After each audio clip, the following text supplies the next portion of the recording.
quien llegó a vivir a mi casa intentó en un momento determinado, ya éramos mujeres, yo era la menor de 17 años, intentó tener un papel muy de autoridad y no funcionó muy bien porque nosotros en mi casa somos mujeres de mucho carácter. No me digas. ¿En serio? Me he dado cuenta. No, qué bobo. Y él en ese momento yo creo que fue muy sabio sin ser su estilo. Hiciste cosas de Messi.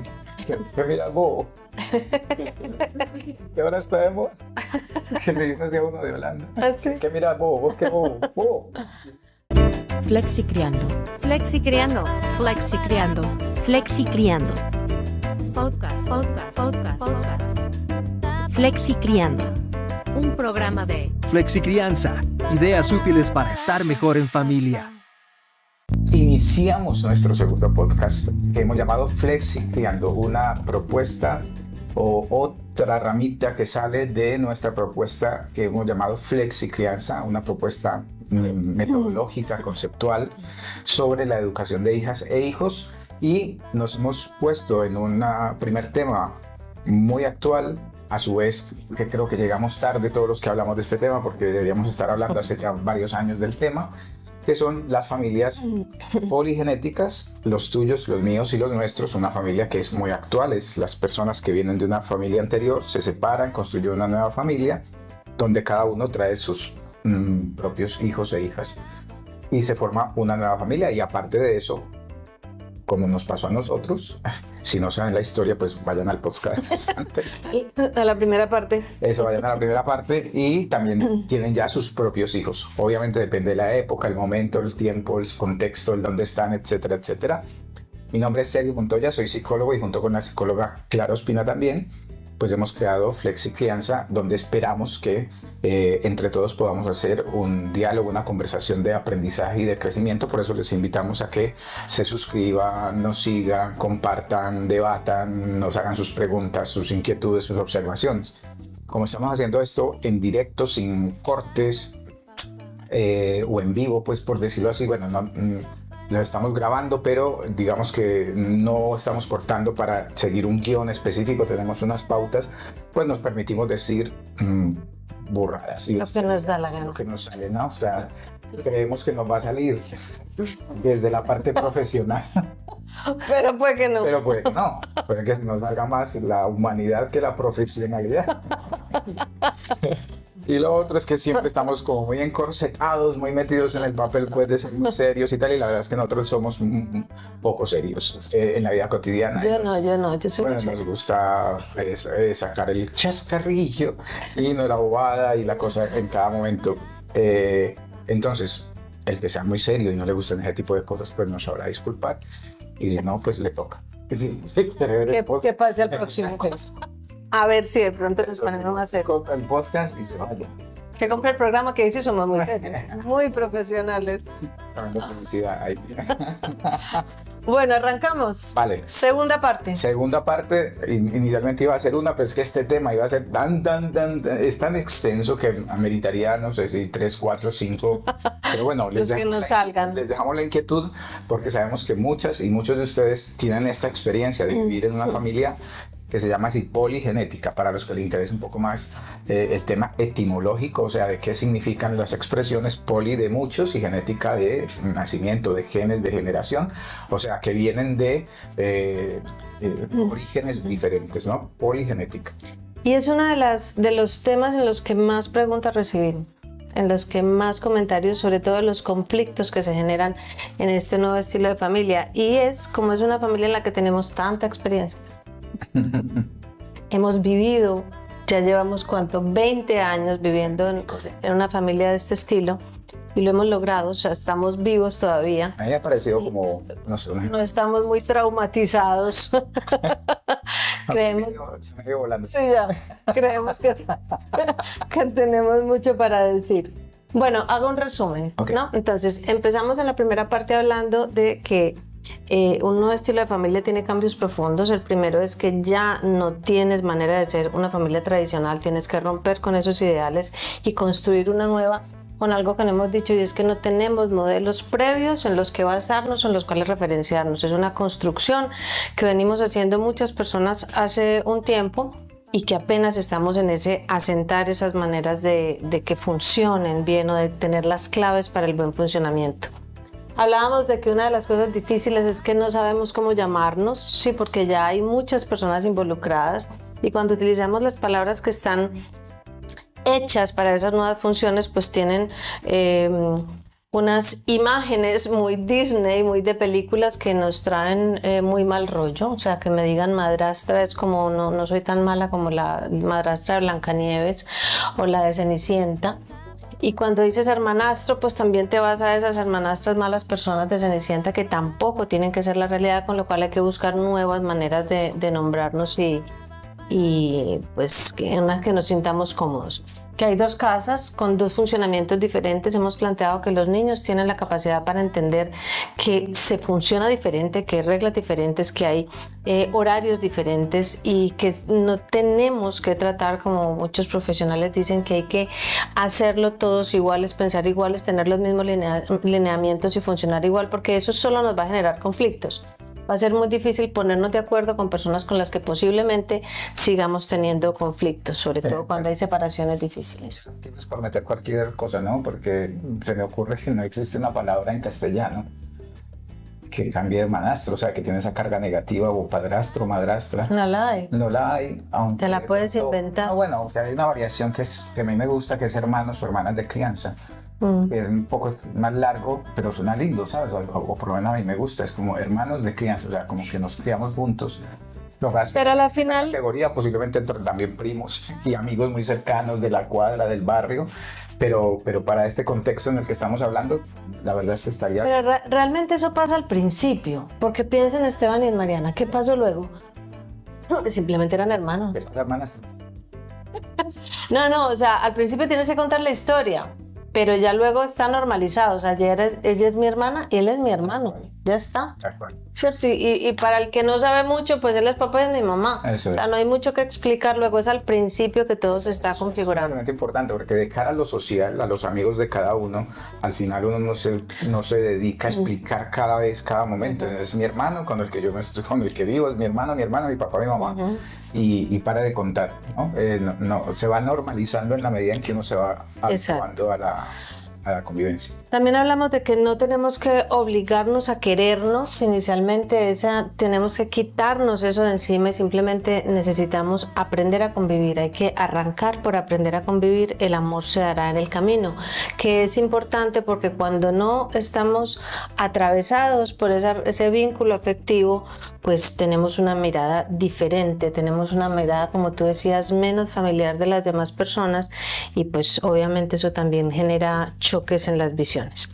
Es una forma fácil de decir, porque claro, cuando ya nos metemos a cómo se aprende a convivir, entonces tienes que desplegar un montón de habilidades. Pues arranquemos por ahí, nuestra segunda parte. Y entrenamientos que hay que hacer. O sea, ¿cómo aprendes a convivir? Pues tienes que conocerte, tienes que saber manejar tus emociones, tienes que tener habilidades de comunicación. Dentro de esas habilidades de comunicación tienes que saber escuchar y tienes que saber manejar los conflictos. Tienes que saber el momento donde está ese niño o esa niña, el momento, digamos que psicológico de formación. Tienes que tener en cuenta las características propias de la formación o no que tenga la otra persona. O sea, hay que hacer un máster en nuevos estilos de familia. Es una convivencia que puedes... Entro a la universidad 5 años y luego puedes hacerlo. Lo que quiero decir es que hay muchos factores, porque muchas personas nos preguntan, justo a propósito de las preguntas, es que no entiendo si hay buena voluntad en todos, porque finalmente nos metemos en unos conflictos y la convivencia es muy complicada y no terminamos como de sentirnos a gusto todos juntos, pues porque es una construcción que tiene un montón de variables, un montón de aristas que hay que aprender a conjugarlas, y que si uno tiene paciencia y tiene claro también qué tipo de convivencia es la que quiere, al final va encontrando también las herramientas para conseguirlo. Basado en eso, entonces hay un tema que tendríamos que tratar, y es, en la medida, el aprender a convivir implica pasar por un momento de caos, pasar por momentos de muchos conflictos. Entonces tendríamos que hablar de cómo manejar los conflictos con esas nuevas personas con las que tienes que convivir, porque cuando uno dice, hay que dialogar, hay que aprender a convivir, es todo como muy en el aire, todo como muy etéreo, sí, y eso cómo se hace. Si cuando yo estoy sentada hablando contigo y tú empiezas a exponerme lo que tú piensas, yo ya tengo en mi cabeza, estoy pensando lo que te va a contestar y no te estoy escuchando, sí, entonces esas claves de cómo manejar los conflictos, y yo creo que esa es la base de poder mantener las relaciones en el tiempo, cualquier relación, amigos, pareja, hijos, nuevas familias, la ex, todo el mundo, ¿no? Es cómo manejo los conflictos, cómo hago que los conflictos no se enquisten y nunca desaparezcan, ¿sí? O cómo no se enquisten para que no vayan aumentando, porque hay conflictos que yo creo que nosotros también hemos experimentado que hay cosas en las que jamás nos pondremos de acuerdo, que sabemos que si eso lo sacáramos a la luz permanentemente tendríamos conflictos, pero simplemente se ponen ahí. O sea, es una cosa sobre la que sabemos que no vamos a estar de acuerdo y que no tenemos que estar tocando permanentemente ni metiendo el dedo en la llaga, ¿no? Esa es una de las cosas que yo diría para manejar los conflictos. Luego, la básica, de la que siempre habla todo el mundo, es tener la razón. Si yo voy por el mundo queriendo tener la razón y pensando que lo que yo creo es lo que tiene que ser, no hay manera de solucionar un conflicto. O sea, si no abres la puerta a que hay muchas formas de ver la misma situación, de que hay muchas formas de realizar la misma actividad o de enfrentarse a las situaciones, tan sencillo como: a mí me gusta hablar, a la otra persona no le gusta hablar, yo necesito resolverlo ya, la otra persona necesita 3 o 4 días para resolverlo. Son cosas básicas que yo digo, es que hay que hablarlo. Pues hay gente que lo resuelve en el silencio. Hay gente que lo resuelve consigo mismo y luego tiene la posibilidad de hablarlo. Hay otros que necesitamos ya decirlo todo, sacarlo todo a la luz, decirnos las verdades. Entonces, aquí vuelve a No entrar estamos hablando de nosotros, ¿no? No, Ok. no. Yo ya aprendí a no hablar. Y nos va mejor, nos va mejor. Si alguno se adapta al otro, obviamente va mejor. Pero bueno, el punto es que en el manejo, o sea, el tema de la diversidad toca todo. O sea, la diversidad es las diferencias y variaciones que tenemos entre seres humanos. Y cómo cuando nos abrimos a esa diversidad entendemos que hay miles de formas de hacer las cosas y que no hay una mejor que otra, simplemente hay cosas diferentes. ¿Y cómo hacemos para decir, listo, a mí me gusta hablar inmediatamente, a ti no? Unas veces lo hablamos inmediatamente, pues otras no. Sí, o sea, cómo nos vamos uniendo y cómo vamos negociando esa manera de manejar los conflictos. Obviamente las habilidades de comunicación son absolutamente imprescindibles, nada que hacer. Si no tienes buenas habilidades de comunicación, o te compras un curso o te compras FlexiCriando. O haces un entrenamiento de alguna manera, o sea, hay que hacerlo. Eso es impajaritable, nada que hacer. Tienes que desarrollar buenas habilidades de comunicación, porque ahí está la clave de poder manejar mucho mejor los conflictos. Sí. Sí, yo creo que es uno de los, ya sea en este tipo de familia, las poligenéticas o en la convivencia normal de cualquier tipo de familia, tal vez uno de los grandes talones de Aquiles que tenemos es justamente el tema de la comunicación. O sea, pretender o esperar que personas que nos hemos criado en un contexto medianamente estándar en los barrios, en las familias, en las ciudades, sepamos comunicarnos, realmente es una expectativa muy alta. La verdad es que el 99,9% de las personas No se saben comunicar. no sabemos comunicarnos. No sabemos Efectivamente, porque comunicarnos nos comunicamos todo el tiempo. Efectivamente, o sea, hacer una buena comunicación, una comunicación como llamamos nosotros, efectiva y afectiva, una comunicación que consiga los resultados que yo me propuse a la hora de comunicar lo que quería. Y eso, al final, por ejemplo, a un niño o una niña de 4 o 3 años no le puedes pedir que tenga escucha activa, por ejemplo, ¿no? Pero sí que lo puedes, en la medida en que vayas creando unos hábitos de familia, donde las reuniones sean frecuentes, donde se le dé la palabra a todos los que están ahí, donde uno aprenda como a participar en la vida familiar, donde se pueda realmente generar un ambiente de confianza, de crecimiento, pues eso se puede ir consiguiendo. Lo que pasa es que, y ahí, allá es donde yo quería llevar la reflexión, no es habitual, no venimos dotados de esto, tiene que haber un ejercicio deliberado por conseguir esas habilidades. Todos hablamos, tenemos capacidad, ya sea que lo podamos hacer verbalmente o por gestos, todos tenemos una manera de comunicar, pero eso no significa que sea ni efectiva ni afectiva. Ya sabemos que hay gente muy brusca hablando, que se escuda diciendo es que yo soy muy franco para decir las cosas, es que yo soy una persona muy franca.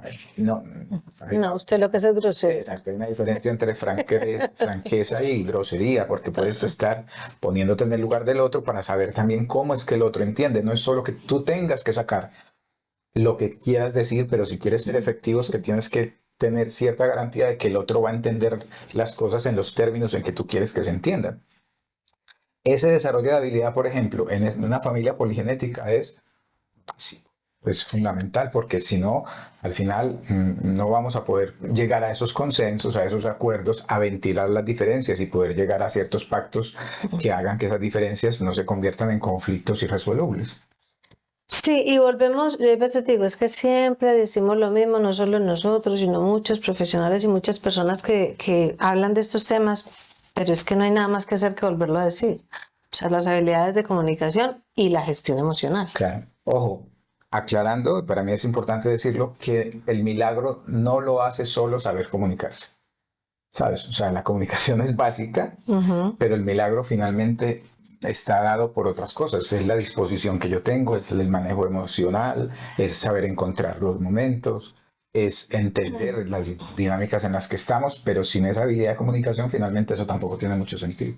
Y dentro de todo esto también hay que aprender a estar en el conflicto, saber que los conflictos no hay que evitarlos, o sea, los problemas que tenemos pueden ser útiles, muy útiles, aprendemos un montón, llegamos a acuerdos, llegamos a aprender realmente a convivir. Si evitamos los problemas y nos quedamos callados, eso lo único que va haciendo es, o sea, si simplemente los tapamos, eso va creciendo y va creciendo y va creciendo, y cuando salen de pronto ya no tienen solución. Entonces también hay que cambiar la visión acerca de los conflictos, y es, uno, entender que las nuevas familias generalmente, no tienen por qué, pero generalmente van a tener muchos conflictos al conformarse, pero podemos vivir en ellos de una manera constructiva.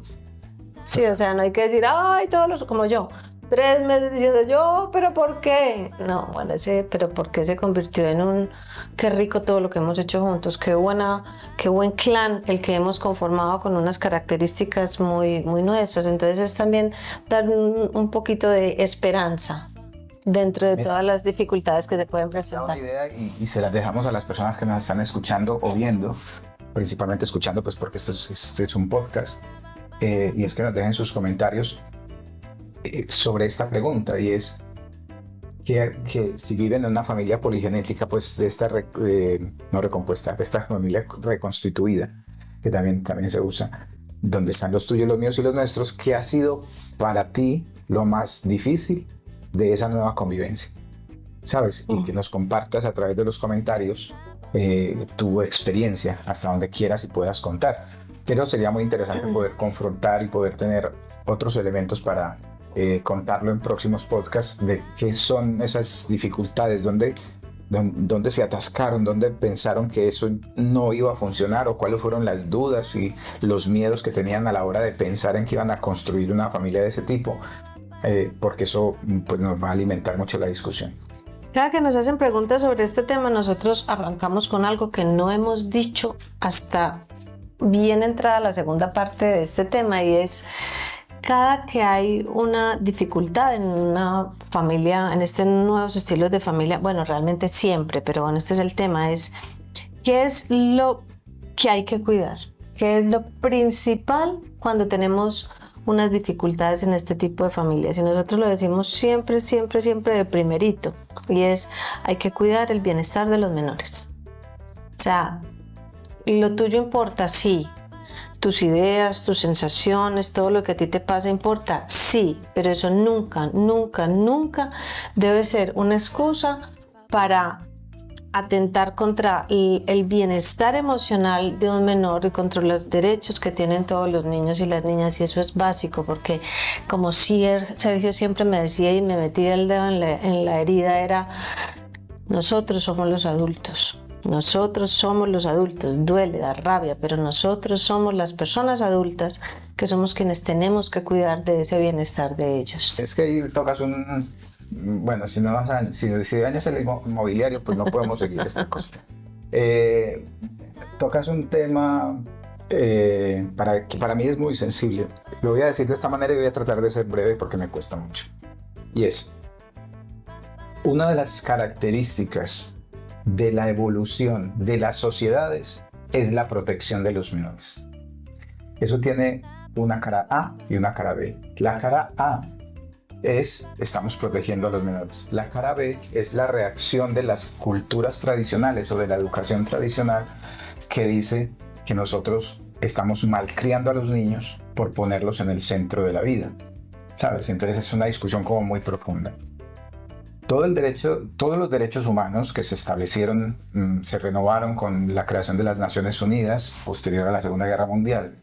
También crearon muy rápidamente los derechos de los niños. No nos vamos a poner aquí a leer a los derechos de los niños, pero básicamente, en el fondo, es que la característica de la evolución de las sociedades es qué tanto protege o no a sus infantes, qué tanto protege o no a sus menores. Y para mí es absolutamente doloroso y sangrante saber que, por ejemplo, en Latinoamérica, no voy a hacer por países, pero todavía es una estadística, si quieren la revisa, hoy en día hay un 47 o 48% de maltrato en niñas y niños. Eso es una bestialidad, y eso lo único que está mostrando es el nivel de evolución en el que nosotros como sociedad estamos. Y maltrato de todo tipo, los abusos sexuales, los abusos de autoridad, etcétera, etcétera. Entonces, este tema de poner en el centro a los menores no se trata de ponerlos como pequeños reyes o reinas a los que hay que cumplirle todos los caprichos, pero sí tener muy claro que sus derechos y su bienestar deben estar por encima de los juegos dañinos, llamémoslo pues tóxicos, con esta palabra tan popular actualmente, estos juegos maquiavélicos en los que los adultos nos meten y metemos a los menores en ello. Una muestra de que avanzamos es que podamos aprender a dejarlos a ellos al margen, pero aclarando esto, los niños y las niñas nunca están al margen de esos conflictos. Nosotros creemos que los dejamos al margen.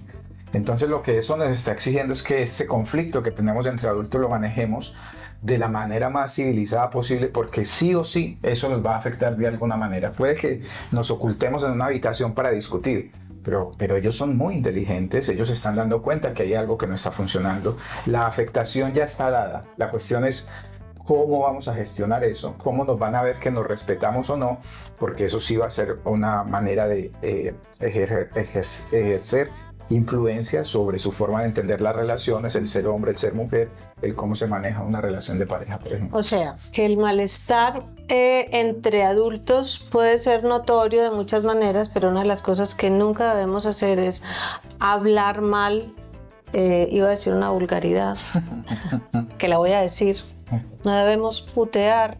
Es que como estamos en España, somos más vulgares. No debemos hablar mal de los progenitores, de padres, madres o familiares del niño o de la niña permanentemente, y hacerlo como trasladar todos tus fantasmas, todos tus dolores, todos tus conflictos a los menores, que es lo que usualmente sucede. Claro. Sí, los que somos hijos o hijas de padres o madres separados lo sabemos. O sea, sabemos cómo hemos sido puestos en el medio de la pelea y hemos sido utilizados como mensajeros para allá y para acá, y cómo hemos recibido cosas negativas del uno y del otro, simplemente por esa guerra no resuelta en la que los hijos terminan pagando el... Voy a decir una burrada, las que ya advertí que iba a decir burradas. Gandhi, si ustedes lo estudian, se van a dar cuenta que no es un personaje. O sea, la historia lo ha mostrado de dos maneras, ¿no? Una cosa es todo su trabajo por la paz y la independencia de la India, pero también tiene una parte muy oscura que tiene que ver con el maltrato, la misoginia y una serie de cosas que ya cada uno investigará y resolverá, ¿vale? Pero dijo una frase muy interesante, y es que decía que el grado de evolución de la humanidad se podía detectar en el cómo trataba a sus mascotas, o sea, a los ¿sí? animales. Imagínate, yo diría, parafraseando a Gandhi con todo el respeto que me pueda merecer el personaje o no, dependiendo de la historia que contemos de él, que incluso antes que los animales, que también el grado de evolución de nuestra sociedad está determinado por la forma en que tratamos a nuestros menores. Y por más que nosotros, ¿a quién le hablamos nosotros? ¿A los hijos de quiénes? ¿De qué clases sociales estamos hablando? Porque el nivel de pobreza y de trabajo infantil que todavía existe en muchísimas partes del mundo, no solamente en Latinoamérica, es bestial. Con lo cual todavía eso, como un indicador de la evolución de la sociedad, nos debería estar haciendo sentir básicamente vergüenza, ¿sabes? Porque es que es una barbaridad lo que sucede a ese nivel. Vale, en este sentido, una de las cosas que hace que traslademos todos los conflictos a los niños y a las niñas es que ponemos a competir las relaciones de los adultos, la relación de papá, mamá, madrastro, padrastro, hermanos, hermanastros. Ponemos a competir muchas veces mi relación de pareja con la relación de papá-hijo, mamá-hijo, ¿sí?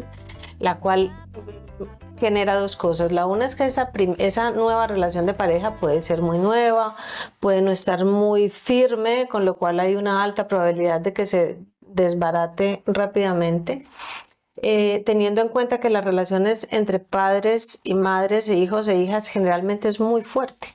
O sea, esas relaciones, esos vínculos son muy fuertes y va a ser difícil romperlos, pero si llegaras a lograrlo, si maquiavélicamente lo planearas y llegaras a lograrlo, pues ahí es donde decimos que estás atentando contra el derecho de ese niño a tener un papá, una mamá, a tener una familia. Si no convivan juntos, pero tienen derecho a tener la presencia y a tener esa relación con el papá y la mamá.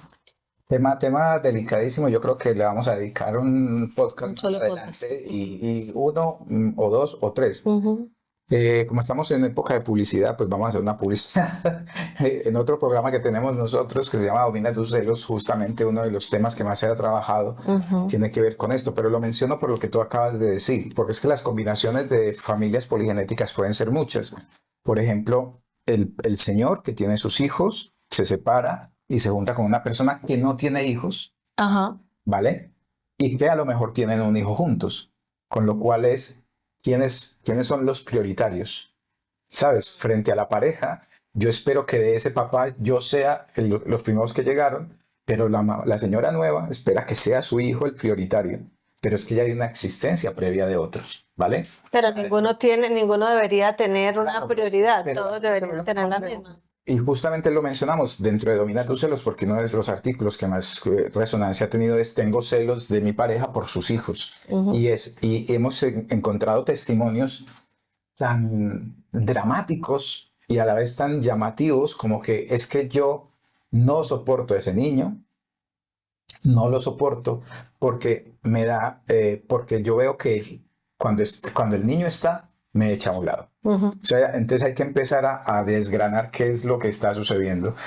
Pero es que puede ser más dramático todavía porque ella dice, yo hubiese querido, yo esperaría que él sea mal padre y no lo atienda con tal de que a mí no me quiten ni la atención. Que sea solo para mí. Que sea solo para las grandes consultas lo quiero solo para mí. Es que es tremendo, ¿eh? Y los hijos y las hijas. Es una cosa tremenda. Bueno, lo dejo ahí porque ya se dieron cuenta de la gravedad del asunto, de lo complejo. Y porque ya nos metemos en un tema de pareja y el punto cero de todo esto es la elección de la relación afectiva. O sea, siempre pensamos que es que nos enamoramos porque hay almas gemelas, bueno, todos los mitos del amor romántico. Porque hay almas gemelas, porque solamente esa es la persona que es para mí, cuando realmente el amor es una cuestión de elección.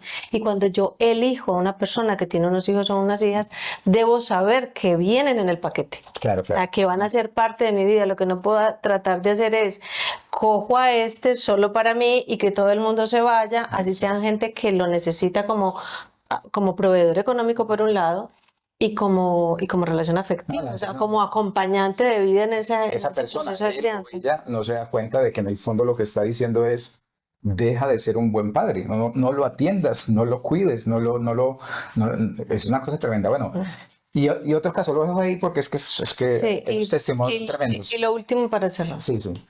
Es cuando la pareja está constituida por una persona que es muy joven, o sea, se junta el señor, 40, 50 años, ya con hijos mayores o adultos. Ese señor es muy joven. 150, ¿con quién? Pensé que ibas a hablar de 20, 30. No. O sea, No, un señor. ese es el muy mayor. No, ese es el muy mayor, 40, 50. Pero tuvo una relación donde tuvo unos hijos a los 20 y se junta con una chica de 25, de 20 años, que tiene hijos de eso. Entonces nos ha pasado y cada vez pasa mucho, o bueno, pues no es tan raro que suceda que la esposa de su papá tenga exactamente la misma edad que la de él. Sí. Entonces es como, ¿y yo cómo trato de ser? O sea, ¿qué autoridad tengo yo aquí? Ninguna. Si somos como colegas, pues, Sí, muy difícil. ¿sabes? Es un asunto muy complejo. Hay un montón de variables, de cosas que hemos escuchado y que nos han consultado, que cada uno daría para un análisis tremendo. Bueno. En todo esto que hemos hablado, yo quisiera cerrar con un último tema, que es cómo construirte como madrastra, como padrastro, como ese nuevo adulto integrante en la vida de un niño o de una niña. ¿Qué lugar ocupar? Sí, o sea, si no debo sustituir al papá y a la mamá, no tiene sentido hacerlo porque esas personas siguen existiendo. Bueno, hay veces no, hay veces pueden haber muerto, hay veces puede que siquiera que existan en la vida, pero no en la vida del niño. Pero sí o sí es cómo logro tener un espacio diferente. Y esa es la propuesta. La propuesta es no coger un espacio que ya está ocupado, sino hacer uno distinto, que puede implicar pasar incluso por dejar de ser una figura de autoridad, sino empezar a ser por alguien que te conoce, alguien con quien convives, alguien con quien generas una amistad. Yo esa experiencia la tuve en mi vida. Yo soy hija de padres separados, cada uno tuvo su pareja, y quien llegó a vivir a mi casa intentó en un momento determinado, ya éramos mujeres, yo era la menor de 17 años, intentó tener un papel muy de autoridad y no funcionó muy bien porque nosotros en mi casa somos mujeres de mucho carácter. No, me digas. ¿En serio? Me he dado cuenta. No, qué bobo. Y él en ese momento yo creo que fue muy sabio sin ser su estilo. Hiciste acordar de Messi. Que mira, bobo. ¿Qué hora estamos? Que le dices a uno de Holanda. ¿Así? Que mira, bobo, que bobo. Muy sabio, en su momento supo adaptarse sin ser su manera de ser. Sí, porque era un hombre de una época en la que la figura masculina era muy de autoridad y muy autoritaria, pero supo ponerse en un lugar en que nos cuidó, nos quiso, nos acompañó, le hizo como esas segundas a mi mamá, esa función de apoyo en esa crianza, y terminamos queriéndolo mucho, ¿sí? O sea, un acompañamiento en el que había una autoridad más de influencia, sí, o sea, más de estoy aquí, las quiero, las acompaño a todas, y eso ya le daba como el respeto, se ganó el respeto que se merecía sin haberlo tenido que imponer, sí.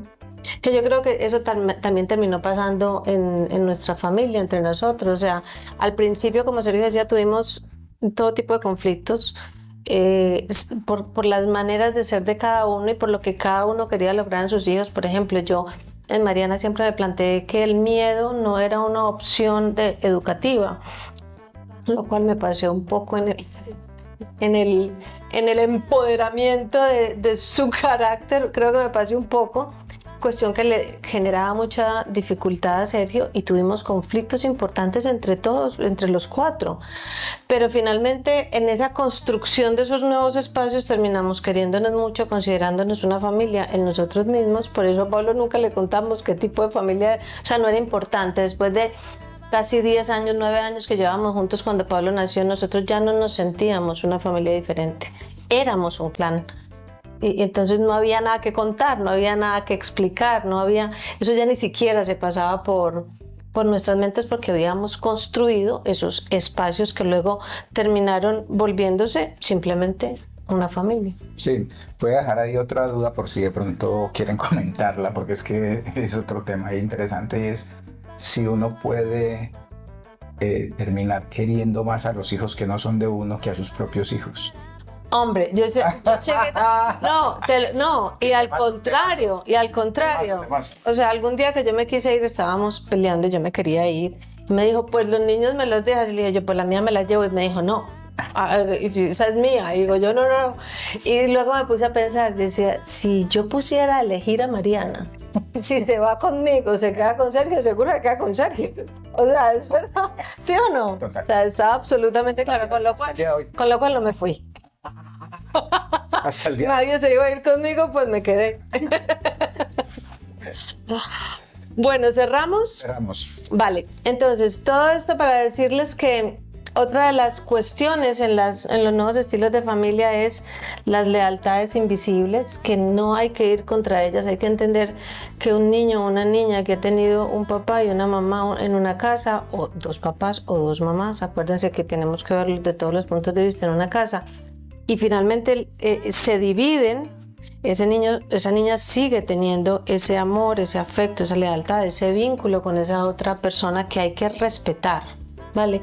Y no hay que ir en contra de ese vínculo para que no se genere esas situaciones, sobre todo de rebeldía o de conflictos agresivos que luego son súper difíciles de desbloquear. Siempre es posible, siempre lo decimos, cualquier cosa que suceda es posible desbloquearla, pero hay cosas mucho más difíciles que otras. Y no quiero que se me quede nada por fuera. Una de las propuestas que hacemos es que en ese no sustituir y en ese respetar las lealtades hay que saber tener una distancia adecuada en un momento determinado. Cuando empezamos podemos ser personas orbitantes en la vida de ese niño. Hay veces estamos, hay veces no estamos. Cuando la cosa se pone difícil nos vamos, cuando estamos muy bien nos quedamos más cerquita y construimos un poco más esa relación, pero sin determinantes. Por eso nuestro programa se llama Flexicrianza. Hay que ir como bailando de acuerdo a las situaciones, de acuerdo a lo que va pasando, sin que tenga que ser una línea recta, rígida de cómo deben ser las cosas, sino irnos adaptando un poco y darle tiempo al tiempo. El proceso, nosotros tenemos muchas explicaciones de cómo son los procesos de cambio, pueden ir y mirarlas, cuáles son esos momentos, cómo vamos y venimos y cómo nos vamos dando cuenta que vamos avanzando en esa construcción de soluciones. Para que no nos rindamos demasiado rápido y podamos ir viendo cómo vamos avanzando, porque es como en una gráfica cuando va haciendo así, uno va para arriba devolviéndose, pero finalmente llega y se estabiliza. La vida siempre es muchas cosas de esas estabilizaciones, muchas cosas de esas. Esa es la vida, pero es que cuando vamos teniendo esos conocimientos tenemos mucha más capacidad para soportar lo que nos sucede y para avanzar en base a lo que nos está sucediendo. He dicho, he terminado. Pues nada, muchísimas gracias por acompañarnos, déjenos sus comentarios, síganos. Flexicrianza es un complejo de servicios entre los que están toda esta información de utilidad y valiosa a través de nuestras redes. Pero también tenemos un curso que les invitamos a que lo revisen, están ahí también en Instagram, pueden tenerlos en flexicrianza.com, donde se van a dar cuenta pues que no solamente profundizamos en muchos de estos temas, sino que puede ser un aliado en este proceso de aprender o reaprender o complementar el aprendizaje de educación de hijas e hijos. Así que muchas gracias y nos vemos en el próximo episodio. Flexicriando. Flexicriando. Flexicriando. Flexicriando. Podcast. Flexicriando. Un programa de Flexicrianza. Ideas útiles para estar mejor en familia.